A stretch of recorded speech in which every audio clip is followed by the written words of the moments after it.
Namaste. This video is about the question that is past life therapy a scam? When I do it, it's not a scam. I do it with complete knowledge, awareness of psychology and spirituality and neuro-linguistic programming, timeline therapy, Reiki, pranic healing, and I have done so many courses over the last 20 years because it worked each and every time in my own life. And I saw it working in 99% of clients. There is only one set of clients which is very egoistic, or there is a disability where they cannot respond to past life therapy.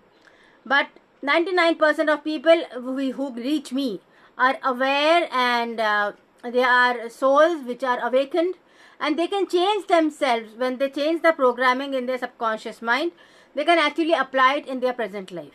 So it is not a scam, because the feelings which you are seeing are very, very real when you do sessions with me.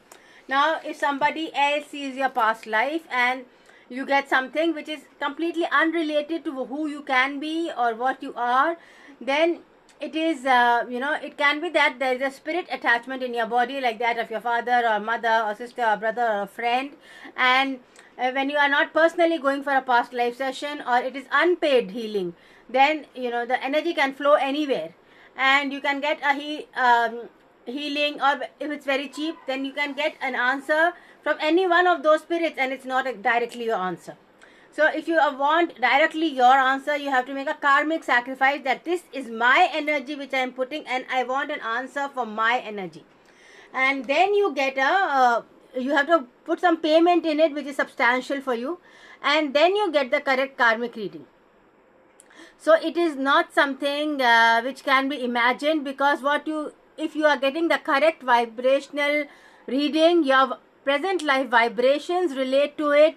You understand that you have been feeling these feelings, it's been in your aura, you have felt it before, and it's coming up now. So it's coming up now because it's always been there.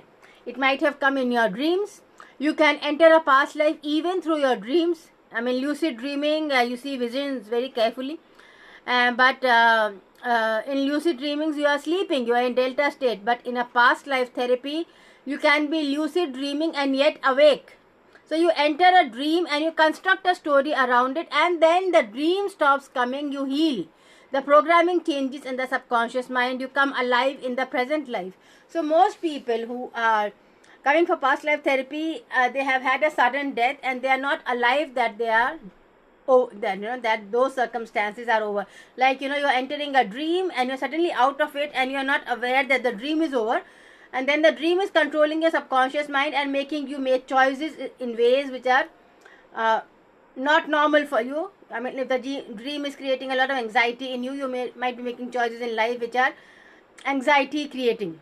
So when you change your past life script and you get out of that situation with awareness, with complete awakening, like you're awake, you are in a semi-trance state. Semi-trance state is where you are in an alpha or a theta state of thinking, where each response takes 2 seconds to come.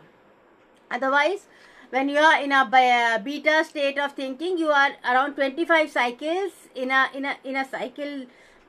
In a second, you can have 25 thoughts coming, 25 to 30 thoughts. But in an alpha state, you will have 10 to 15. In a theta state, you will have one thought in 5 seconds. So that is the difference. It is not that you are not awake. You will be awake, but it will take you time to think, and that answer will come from the subconscious mind. So in a theta state, you can have thoughts from 5 to 10 thoughts in a second. It is not 25 to 30. Or you can have one thought in 5 seconds. In a delta state, you are completely asleep. Most people confuse hypnosis with a delta state. Hypnosis is not delta. You are not in trance.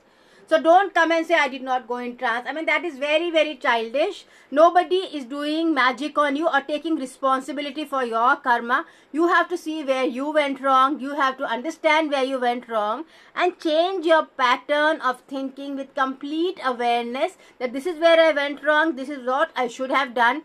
Do what you should have done. Surrender to God and accept your mistakes and heal that pattern of thinking, and your present life will become much, much better. You will be financially stronger and emotionally stronger. Thank you.